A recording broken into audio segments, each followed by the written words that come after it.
Oh, they're walking back down? Yeah, they're walking back. I hear you. Yeah, so that's what I'm thinking is about. I think it was five Band-Aid boxes, you know, five ambulances, and let's see, 6 state troopers, 2 wreckers. I don't know, it's not good. And they said there was a fatality from the north side, is what they said on the radio. Here comes number 3 wrecker. Oh, wrecker number 3's coming down the shoulder, y'all be careful. So we're just sitting here talking about this mess. I figured I'd hit video for a second, and there goes the next wrecker. Oh, they done run out of rollbacks, and they done went to having that's a back hook, you know. He's up there to drag stuff. Oh, right. They need somebody to be able to drag something they can't really get right on a rollback. That's smart. I got you.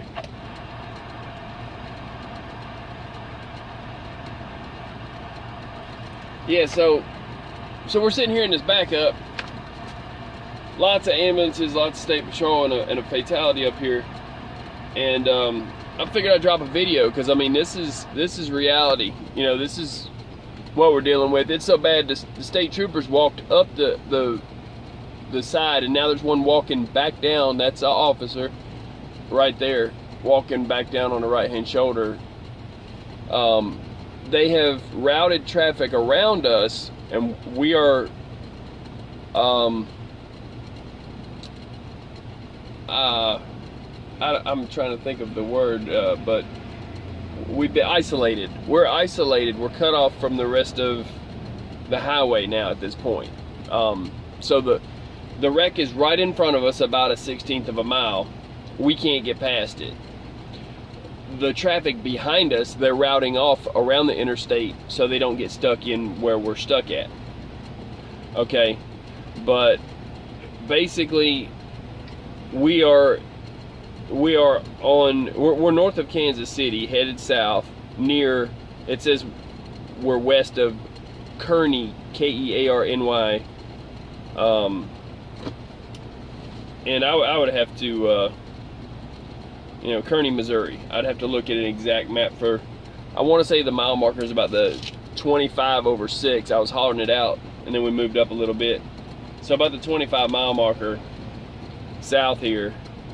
And there goes another sheriff over there on the right. They're working this thing. So right now on the map, you know, basically south on 35, just an hour north of my delivery, but about 30 to 45 minutes north of Kansas City, heading south. And we come over the hill, and I put on the 4-ways. If I hadn't, that truck right there might not have known to stop, is what he said, because he was rocking on, and you don't expect this, you know. So when you come over crest of the hill, you see an accident, you put on your 4-ways, your emergency 4-ways, always, to let the people know behind you. If you're at the back of the line, that's your job.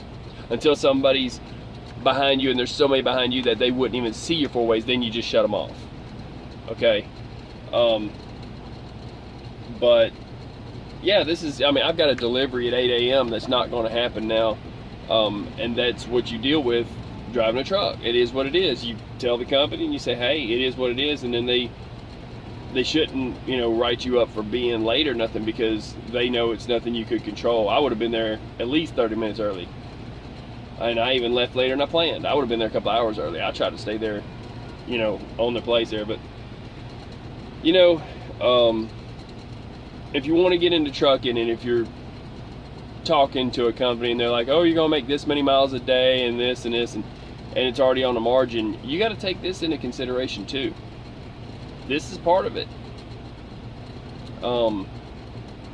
You can't, if you're sitting here, because that's a fatality. If it's a 4-hour work, it's usually about 4 hours. I've got it just about figured out that it takes about 4 hours to work a fatality. So usually that's what they do. And so if you get caught up in one, and you will, every single city, you got to worry about it. We've been out here for a minute, dude. We've been here for a minute. So, but I'm gonna drop this. I could have just about went live, you know, that's the truth of it. But anyway, I just want to show you the real part of trucking. You know, that's why I'm teaching how to work on them, teaching where you can go and get good food so you're not stuck behind the wheel doing a restart, and show this is like a safety videos to remind you, yeah, that, you know, accidents happen and you need to be aware of it and be on point and not let one happen to you. Drive safe. You see the distance I've got from me and the truck in front of me? That's there for a reason. That's in case fire and rescue need to take that lane for some reason or for whatever reason. If you come up on a backup, you don't have to nose up to the next guy. You know, leave a gap, some kind of gap. And don't get in the right-hand shoulder emergency lane and block it up, because that's what emergency vehicles use to get to it. You know, they're coming down the shoulder and they're flying down there. They're trying to get to help those people. That's their lane. That's not your lane. It's not an extra lane that you can go and try to get somewhere in. You will get a high dollar ticket if you take that right lane, while there's a wreck especially, because you are blocking emergency vehicles. And so, you know, it's one of them things that we got to deal with, but we're gonna see what we can get down the road, and y'all stay safe. Maybe they'll open this up in about an hour or so. That's it. I'm out. Peace.